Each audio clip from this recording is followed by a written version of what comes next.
인내가 필요한 이유에 대해서 함께 말씀을 나누도록 하겠습니다. 훈련하고 또 훈련하여서 올림픽과 같은 대회에서 상을 받으려면 우리는 힘든 과정 속에서도 인내해야 합니다. 마찬가지로 예수를 믿는 과정 중에도 우리가 인내해야 합니다. 그렇다면 우리가 박해 가운데서도 인내가 필요한 이유가 무엇인가? 우리가 박해 중에도 인내해야 되는 그 이유에 대해서 함께 살펴보도록 하겠습니다. 인내가 필요한 이유는 하나님의 뜻을 행한 후에 약속하신 것을 받기 위함입니다. 36절에 너희에게 인내가 필요함은 너희가 하나님의 뜻을 행한 후에 약속하신 것을 받기 위함이라고 말씀을 하고 있습니다. 우리가 박해 중에도 인내해야 하는 이유는 우리가 하나님의 뜻을 행한 후에 영생을 얻기 위함입니다.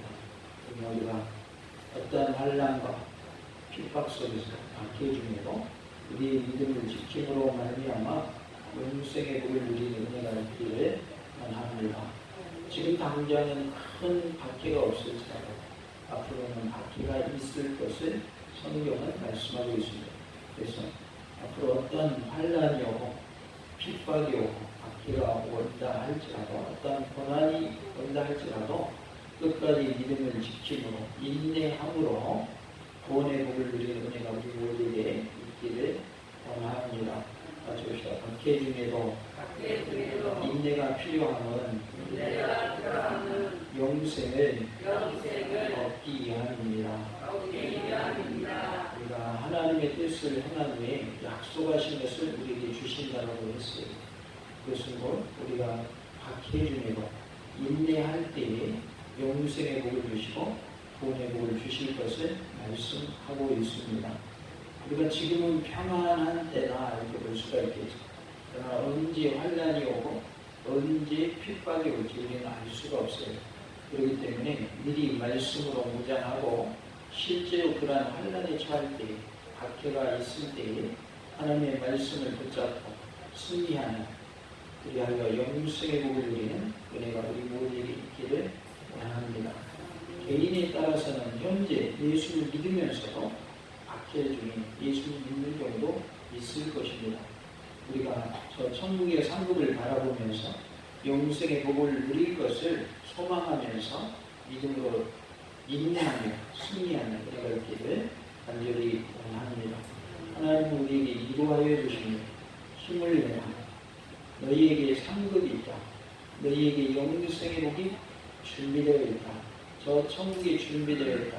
그러니 이 땅에서 힘들고 어려워도 고통중에 있다 할지라도 때로는 질병 가운데 있다 할지라도 용기 잃지 말고 담대하여 믿음으로 승리하라고 말씀하고 있습니다. 필요함이라고 했는데 이 말씀은 단순히 바라는 어떤 것이 아니라 반드시 필요한, 없어서는 안 될 것을 의미합니다. 그래서 인내가 필요함은이라고 하는 것은 꼭 인내가 필요하다라는 의미로 말씀하셨고, 담대함뿐만 아니라 인내도 그리스도인의 표식이다라는 것을 말씀해 주고 있습니다. 그래서 35절에 보면 담대함에 대해서 말씀을 하고 있는데, 담대함도 그리스도인에게 꼭 필요한 것이지만 우리에게 모두 필요하다는 것, 인내도 필요하다라고 말씀을 합니다. 그리스도인이 하나님의 뜻을 행하면서 고난과 위험에 직면한다 할지라도 잘 인내하면서 하나님으로부터 약속을 받게 되는 것이죠. 그 약속은 새 언약하에 있는 하나님의 백성이 바라보아야 할 최종적인 목표로서 앞절에 큰 상과 동일하며 영생을 의미하고 있습니다. 그래서 우리가 말씀대로 인내하며 행할 때 큰 상을 주신다, 영생의 복을 주신다라고 약속하고 계십니다. 히브리서 9장 15절에 이로 말미암아 그는 새 언약의 중보자시니 이는 첫 언약 때에 범한 죄에서 속량하려고 죽으사 부르심을 입은 자로 하여금 영원한 기업의 약속을 얻게 하려 하시리라라고 말씀을 합니다. 첫 언약은 뭐냐면 예수를 믿는 자는 구원을 얻게 해주시겠다라고 하는 약속이죠. 그래서 메시아가 올 것이고 그 메시아가 구원할 것이다라고 하는 그 언약을 말씀하고 있는데, 그 언약을 지키시기 위해서, 즉 우리를 속량하시고 우리를 구원하시기 위해서 예수님이 십자가에 돌아가셨죠.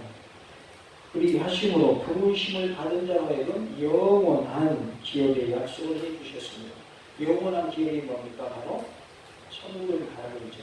그래서 우리 영원한 기업이 주어질 것을 믿으시기 바랍니다. 32절에 전날에 너희가 빛을 받은 후에 고난의 큰 싸움을 견뎌야 될 것을 생각하라 라고 말씀을 합니다. 여기서의 싸움은 박해를 말하고 있어요. 개역개정에 그러나라는 말이 생략되어 있습니다. 어느 성경에는 그러나라는 말로 32절이 시작됩니다.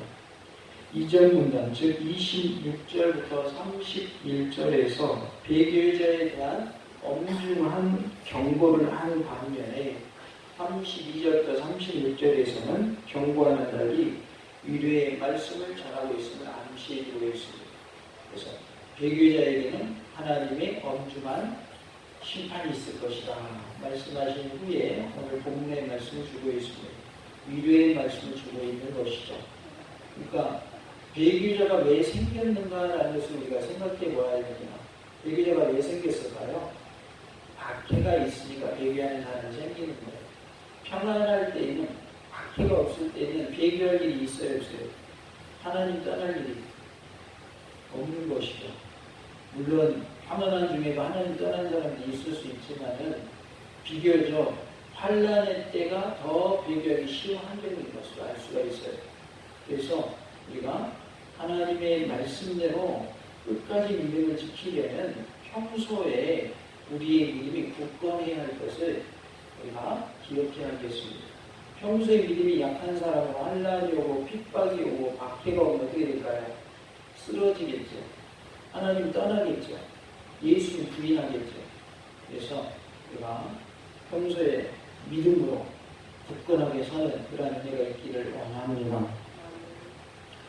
수신자들은 복음을 통해서 구원의 빛을 마음에 받은 후에 얼마 지나지 않아 박해를 받게 됩니다. 복음을 받아들이고 구원을 받았는데 얼마 후에 박해가 있는 거예요. 그러니 예수를 믿는 것이 쉬워요, 어려워요? 박해가 있으니까 어려운 것이죠. 예수 믿고 구원받은 일이 너무 좋은데 예수를 믿는다는 이유 때문에 박해가 있는 거예요. 그래서 쉽지가 않은 거예요. 여기서 싸움이란 말은 원래 운동 경기를 가리키지만 이 본문에서는 박해를 의미하고 있습니다. 그래서 32절에 전날에 너희가 빛을 받은 후에 고난의 큰 싸움을 견뎌낸 것을 생각하라 라고 말씀하고 있어요. 고난의 큰 박해를 견뎌낸 것을 생각하라 라는 것이죠. 이 박해가 구체적으로 역사적으로 어떠한 사실을 가리키는 것인지는 알 수 없지만 그리스도인들이 순교를 당하는 박해는 아니었음을 볼 수 있습니다. 그러니까 순교까지는 아니지만 아주 힘든 그러한 고통스러운 박해 중에 있는 모습을 말하고 있습니다. 수신자들은 박해를 받았으나 그것에서 좌절하지 않고 잘 인내하였으며 저자는 32절에서 수신자들이 과거에 겪었던 박해와 인내를 상기시킴으로써 수신자들이 배교에 이르지 않고 하나님을 끝까지 바라보도록 권면하고 있습니다. 우리도 앞으로 어떤 박해가 온다 할지라도 어떤 환난이 있고 시련이 온다 할지라도 믿음 잃지 않냐고 끝까지 승리하여 구원의 복을 누리는 은혜가 있기를 원합니다. 우리가 하나님의 말씀을 받는 이유는 현재의 신앙도 우리가 잘 지켜야 되지만 앞으로 다가올 환난 중에서도 믿음을 지키기 위해서 말씀으로 무장할 필요가 있기 때문에 우리에게 말씀을 주시는 겁니다. 그래서 현재의 믿음도 굳건한 신앙이 되시기 바랍니다. 앞으로 어떤 환난이 오고 시련이 오고 고난이 오고 박해가 온다 할지라도 믿음을 굳건히 지키는 은혜가 있기를 원합니다. 영광에 가면 순교자가 많은 그러한 교회가 있습니다. 그래서 성지순례 하면서 영광에 있는 그 순교자가 많은 교회를 가기도 합니다. 거기에서의 내용을 보면 돌을 몸에 묶어서 바로 앞에가 바다니까 바다에다 밀어버려서 수장시켰습니다. 그때 그 순교하신 분들의 내용을 보면 미리 그 일이 있기 전에 목사님께서 순교가 하늘의 상급이 크다, 끝까지 믿음을 지켜야 한다고 말씀으로 미리 성도들 양육하는 내용이 나옵니다. 거기에 가는 영상을 보여주거든요. 그리고 아이들도 순교의 바늘에 그들이 함께 동참한 내용들을 볼 수가 있어요. 그렇기 때문에 평소의 말씀으로 무장되지 아니하면 그러한 순교의 시간이 왔을 때 우리는 믿음을 지킬 수가 없는 거예요. 말씀이 근거가 되고 내 삶에 그 말씀에 녹아 있기 때문에 순교하는 그러한 순간이 왔을 때 순교할 수 있는 거예요. 말씀에 그러한 토대가 없다면, 말씀으로 무장되지 않았다면 어린 아이들까지 순교했을까요? 순교하지 못했을 것입니다. 그래서 지금 목사님 지금 평안의 때인데 무슨 환난 얘기하고 박해 얘기합니까? 이렇게 생각하시면 안 돼요. 박해라고 하는 것은 언제 우리에게 다가올지 모르는 거예요. 미리 준비하지 않으면 주님을 맞이할 수도 없고, 미리 준비하지 아니하면 박해가 왔을 때 우리의 믿음을 지킬 수가 없는 거예요. 우리 스스로가 내 믿음을, 나는 절대 내 믿음이 변하지 않을까 자랑할 수는 없어요. 확신할 수는 없어요. 그러나 말씀으로 무장하면 하나님이 순교하면서까지 믿음을 지키게 해주신다는 말이에요. 그러기 우리는 미리 말씀으로 차곡차곡 우리의 신앙을 다져가야 할 줄로 믿습니다. 하나님께서 이렇게 히브리서 저자를 통해서 박해가 있을지라도 믿음을 지켜야 할 것을 말씀해 주고 있습니다. 33절과 34절은 특별한 방법으로 이렇게 말씀이 주어진 것을 볼 수 있는데요. 혹은 비방과 환난으로서 사람에게 구경거리가 되고, 혹은 이런 형편에 있는 자들과 사귀는 자가 되었으니 너희가 갇힌 자를 동정하고 너희 소유를 빼앗기는 것도 기쁘게 당한 것은 더 낫고 영구한 소유가 있는 줄 알미라라고 말씀을 합니다. 이 본문은 수신자들이 그리스도인이 된 후에 박해에 대해서 인내했던 구체적인 모습들을 말씀을 합니다. 본문은 교차 대꾸법이라고 해서 A, B, B, A 형태로 말씀이 주어졌어요. 그래서 혹은 비방과 혼란으로서 사람에게 구경거리가 되고라고 하는 33절의 말씀과 너희 소유를 빼앗기는 것도 라고 하는 34절의 말씀이 서로 대꾸를 이루고 있습니다. 비방은 거짓으로 고소하여 비난하는 것을 말합니다. 우리가 이러한 비방을 당할 수 있다는 말이에요. 비방할 때에 거짓으로 고소해가지고 우리가 억울함을 당할 수 있다는 말이에요. 세상 삶 속에서도 그런 일이 있어요, 없어요? 그런 일이 있죠. 한번 언론에 언급이 되면 그것이 사실이 아닐지라도 그것으로 인한 피해가 엄청난 것을 우리는 압니다. 그래서 거짓으로 비난하는 사람들이 그것을 노리는 거예요. 사실이 아닐지라도 사실인 것처럼. 우리가 그걸 뭐라고 그래요? 가짜뉴스라고 하죠. 가짜뉴스를 퍼뜨려가지고 그 사람에게 피해를 주는 거예요. 가짜일지라도. 왜? 사람들이 그 사실에 대해서 의혹을 품게 되고 그 말을 듣는 당사자에게 피해가 가게끔 그런 상황이 벌어져 버리거든요. 나중에 아무런 죄가 없습니다. 밝혀져도 돌이킬 수 있어요, 없어요? 돌이킬 수가 없어요. 그동안 당한 정신적인 거, 물질적인 거, 육체적인 거 누가 보상을 해줄 거예요? 그러니까 나중에 우리가 예수를 믿어도 이런 비방이 있다는 말이에요. 내가 잘못 안 했어도 내가 잘못한 것처럼 사람들이 나를 괴롭힐 것이다 라고 말씀하고 있어요. 이러한 비방이 있어도 예수님 안 떠나고 끝까지 믿음 지키시겠습니까? 아니면 그런 비방거리나 받기 싫어요. 나 예수님 안 믿을래요 하고 하나님을 떠나고 예수님으로 포기하실래요? 어떻게 하시렵니까? 비방 중에도 믿음을 지키시기 바랍니다. 미리 말씀해 주시잖아요. 하나님의 말씀을 통해서. 거짓으로 속이는 그러한 비방을 한대잖아요. 또한 환난은 폭력을 동반한 박해를 말하고 있습니다. 실제로 한 이단 단체는 거기에서 빠져나가려고 하는 사람을 탈퇴하려고 하는 사람을 찾아가가지고 폭력을 행사합니다. 그런 건 뉴스에서 가끔씩 보셨을 거예요. 요즘엔 잘 안 나오지만. 이단에서 빠져나오기가 쉬워요, 어려워요? 어렵습니다. 왜요? 폭력을 동반해서까지 괴롭히고요. 기물도 다 파손해버리고요. 얼마나 무서운지 몰라요. 그러나 우리는 그것을 무서워할 것이 아니라 뭘 무서워해야 되냐면 지옥을 무서워해야 돼요. 지옥은요, 우리가 당하는 이 땅의 고난과 비교가 되지를 않아요. 상상을 초월하는 고난이에요. 그렇기 때문에 우리는 믿음을 지켜야 되는 거예요. 지옥이 1000년만 고난 당하는 곳이라면 1000년만 버티면 되겠죠. 근데 지옥은 어떠한 곳이에요?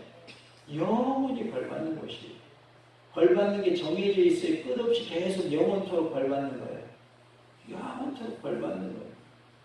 우리가 하루만 고통당해도 얼마나 힘든지 모르겠어요.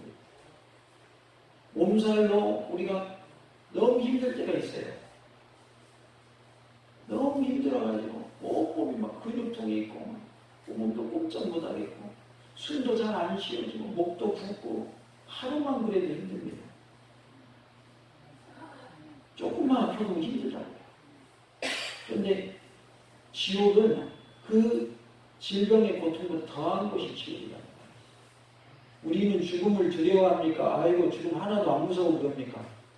두려워합니다. 우리가 가장 무서워하는 게 죽음의 공포입니다. 그 죽음보다 더 무서운 것이 어디라고요? 지옥입니다. 지옥. 우리가 천국에 가려면 무슨 관문을 통과해야 되죠? 죽음의 관문을 통과해야 됩니다. 그래서 예수를 믿는 사람들은 죽어도 기쁜 거예요. 어디 가니까? 천국 가니까. 그래서 우리가 초상을 당하면 한편으로는 육적으로 너무 슬프지만 한편으로는 천국에서 만날 것을 생각하니 너무 기쁜 거예요. 우리는 두 가지 다 느낄 수가 있어요. 왜? 천국이 우리에게 있기 때문에. 그러나 믿지 않고 돌아가셨다면 그분 때문에 우리는 마음이 괴로운 거예요. 왜? 지옥에서 영원히 형벌을 받아야 되기 때문에. 우리에게는 천국이 주어져 있음을 믿으시기 바랍니다. 어떤 환난이 와도 박해가 와도 믿음으로 이겨내시기 바랍니다. 이 말씀을 미리 주시는 이유가 분명히 있을 것입니다. 평안의 때인데 왜 목사님을 통해서 이 말씀을 주실까? 분명히 필요한 말씀이기 때문에 우리에게 이 말씀을 주신 줄로 믿습니다. 구경거리라는 말이 나오는데 이것은 극장과 연관된 것으로서 공적이고 공개적인 박해를 말하고 있어요. 특히나 북한과 같은 곳에서는 공개 처형을 하죠. 사람들이 다 모여있는 그 가운데에서 사람을 처형시키는 일들을 합니다.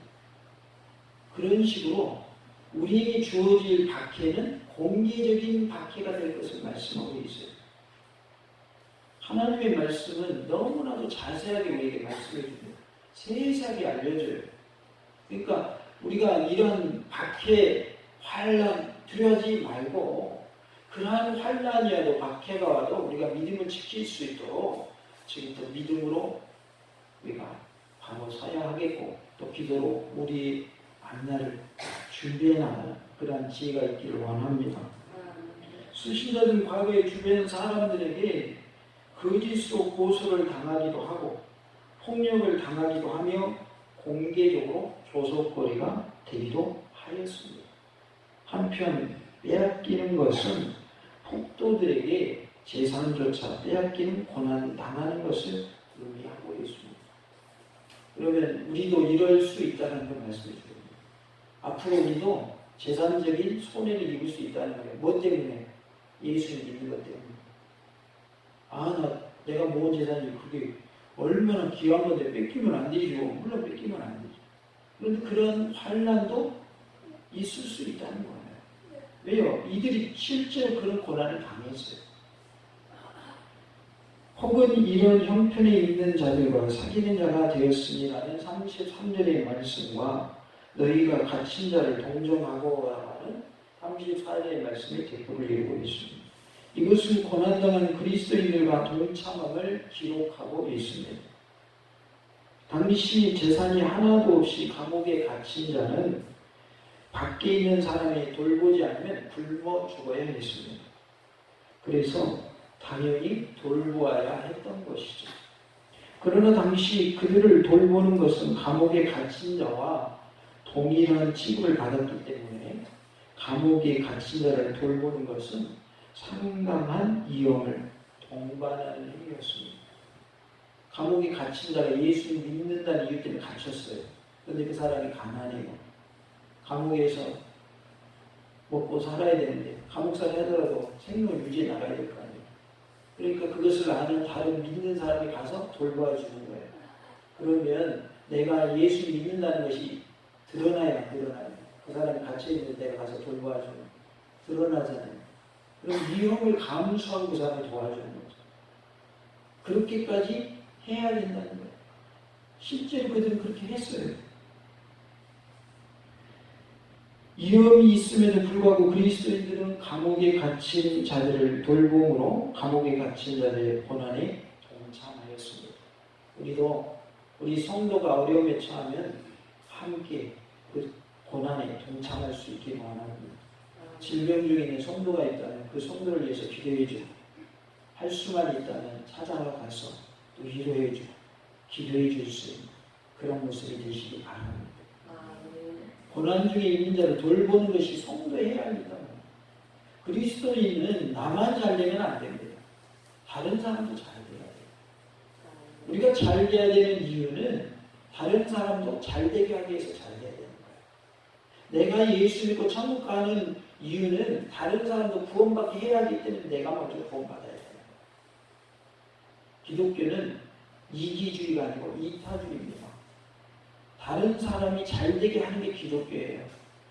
그래서 우리는 나만 잘 되는 그러한 모습이 아니에요. 남도 잘 되게 하고 남을 세우고 하나님 앞에서 바로 서게 하는 그런 은혜가 있기를 원합니다. 비록 이런 행위가 당시에는 위험한 것이라 할지라도 장래에 하나님으로부터 칭찬받을 만한 행위인 것입니다. 마태복음 25장 36절에 헐벗었을 때 옷을 입혔고 병들었을 때 돌보았고 옥에 갇혔을 때 와서 보았느니라 라는 말씀이 나옵니다. 예수님을 직접 우리가 입혀주지 않았고 먹여주지 않았고 또 감옥에 갇혀서 찾아오지 않았어도 다른 사람을 돌봐주고 다른 사람을 입혀주고 한 그 모든 것이 누구에게 한 것이 된다고 그래요? 예수께 한 것이 된다고 말씀하고 있어요. 우리는 하나님의 은혜 가운데 다른 사람을 돌보아주는 그러한 멋진 그리스도인이 되어야 할 줄로 믿습니다. 하나님이 기뻐하시는 그러한 삶이 다 되시기를 원합니다. 우리가 하나님 앞에서 정말로 주님을 기쁘시게 하는 모습이 되기 위해서는 주님을 위한 고난도 달게 하는 그런 모습이 되어야 할 줄로 믿습니다. 기쁘게 당한 것은 더 낫고 영구한 소유가 있는 줄 알미니라라고 34절에 말씀을 합니다. 수신자들이 앞서 언급한 위험과 고난을 당하면서도 즐거워했던 것은 그리스도 예수님께서 재림하시는 날에 큰 상을 주시겠다는 약속을 그들은 기억했기 때문입니다. 예수님이 다시 오시는 날에 뭘 주시겠대요? 큰 상을 주시겠대요. 누가복음 6장 22절 23절에 인자로 말미암아 사람들이 너희를 미워하며 멀리하고 욕하고 너희 이름을 악하다여 버릴 때 너희에게 복이 있도다라고 말씀합니다. 여기서 말하는 인자는 누구를 말할까요? 예수를 말합니다. 예수를 우리가 믿는다는 이유 때문에 사람들이 우리를 미워합니다. 우리를 멀리하고 우리를 욕합니다. 우리 이름을 악하다며 우리를 버립니다. 그런데 그것이 우리에게 뭘 하는 거예요? 복이라고 말씀하고 있어요. 그러한 환난을 당하고 박해를 당하고 핍박을 당하는 자가 복이 있다라고 말씀을 합니다. 우리는 복에 대해서 다시 재정립해야 합니다. 복이라고 하는 것은 주님을 위해 고난당하는 것이 복입니다. 복이라고 하는 것이 우리가 건강하고 평안하고 물질에 복받고 이게 복이라 이것도 복이겠지만 성경이 말하는 복의 진정한 의미는 아닌 거예요. 우리가 말하는 그런 복들은 육적인 복들은 하나님이 부차적으로 2차적으로 주시는 복이에요. 진정한 복은 뭐라는 거예요? 주님 때문에 고난당하는 것이 복이라고 말씀하고 있어요. 목사님 나 예수 안 믿을래요. 고난당하는데 그게 무슨 복이에요? 이렇게 말씀하시지 말고 주님을 위하여 고난당하는 것이 복임을 믿으시기 바랍니다. 왜요? 그리할 때 우리에게 천국이 주어집니다. 그리할 때 우리에게 영생의 복이 주어지고 구원의 복이 주어지기 때문입니다. 그러하기에 우리는 주님을 위하여 고난당하는 것이 복임을 믿어야 할 줄로 믿습니다. 그날에 기뻐하고 뛰노라. 하늘에서 너희 상이 큽니다. 그들의 조상들이 선지자들이 이와 같이 하였느니라라고 말씀합니다. 우리가 하나님 때문에 예수님 때문에 고난당하면 그것이 복이라 하셨고 하늘에서 우리의 상이 크다라고 말씀하고 있습니다. 하늘에서 큰 상 받는 우리 모두가 되기를 원합니다. 히브리서 저자는 고난과 위험을 감수하며 인내한 그리스도인들이 받을 소유를 수신자들이 지상에서 고난당하면서 상실했던 소유와 연결시켜서 비교함으로써 고난과 위험을 인내한 그리스도인들이 받을 소유가 훨씬 더 탁월하다는 것을 드러내고 있습니다. 그러니까 상실한 소유가 있다는 말이에요. 우리가 말씀 나눈 가운데 뭐도 뺏겼다고 그랬어요. 재산도 뺏겼다고 그랬잖아요. 그런데 그런 상실한 소유보다 앞으로 받을 소유가 더 크다라는 거예요. 그러니까 우리는 이 땅에서 뺏겼다고 해서 누리지 못한다고 해서 억울한 게 아니라 저 천국에서는 그것보다 훨씬 탁월한 더 좋은 것으로 하나님 우리에게 주시라는 거예요. 그러니 얼마나 감사한 일인지 모릅니다. 그러기에 우리는 하나님의 은혜 가운데 끝까지 믿음을 지키므로 상실한 소유가 아닌 받을 소유를 우리가 항상 기억하면서 그것을 고대하면서 기대하는 가운데 어떤 환난도 박해도 이겨내는 그런 은혜가 있기를 원합니다. 우리에게 환난이 있을지라도 우리가 인내해야 할 이유는 바로 하나님의 뜻을 행한 후에 하나님이 약속하신 영생을 얻기 위함인 것입니다. 우리 모두가 하나님 은혜 가운데 박해 중에도 인내하는 시간이 다 되시기를 간절히 원합니다. 같이 읽어봅시다. 박해 중에도 인내가 필요한 이유는 영생을 얻기 위함입니다. 우리 모두가 끝까지 어떤 환난이 오고 박해가 오고 시련이 오고 고난이 온다 할지라도 끝까지 믿음을 지킴으로 영생의 복을 누리는 은혜가 우리 모두에게 있기를 간절히 원합니다. 할렐루야.